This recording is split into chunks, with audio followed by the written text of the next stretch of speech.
எங்க அப்பாவ பத்தி நான் சொல்றதுக்கு ஏன்னா நெறைய விஷயங்கள் இருக்கு. நெறைய அவரு வந்து லெஜெண்ட். நீங்க சொல்லிட்டீங்க லெஜெண்ட்னா அவ்வளோ பெரிய விஷயங்கள். அவருக்கு வந்து ஆக்சுவலா வந்து பார்த்தீங்கன்னா, அவரோட அவருக்கு பட்டம் வந்து இயக்குனர் திலகம் திரு கே.எஸ். கோபாலகிருஷ்ணன். அப்ப அந்த பீரியட்ல வந்து ஒரு 4 பேருக்கு தான் அந்த பட்டம் இருந்துச்சு. அது வந்து நடிகர் திலகம், சிவாஜி சிவாஜி கணேசன் சார். அவர்கள், நடிகையர் திலகம் சாவித்திரி, மக்கள் திலகம் அ எம்.ஜி. எம்ஜிஆர் ராமச்சந்திரன் அவர்கள், அதுக்கப்புறம் அப்பா வந்து அப்பாக்கு. இயக்குனர் திலகம். இது இல்லாம கே.வி. மகாதேவனுக்கு இருந்தது. திரை இசை திலகம் கே.வி. மகாதேவன்றது. அவரும் ஒரு அந்த கால பழைய லெஜெண்ட். மியூசிக் டைரக்டர் இருந்தது. அப்படி இந்த இயக்குனர் திலகம் பட்டம் அப்பாவுக்கு வந்து திருச்சியில அவர் ரசிகர் மன்றத்துல குடுத்தாங்க.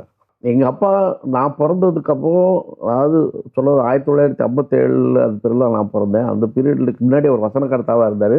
அதுக்கப்புறம் ரொம்ப பெரிய இயக்குனரா மாறுனதுக்கு அப்புறம் அவர் அவ்வளோ பிஸியா இருந்தாரு.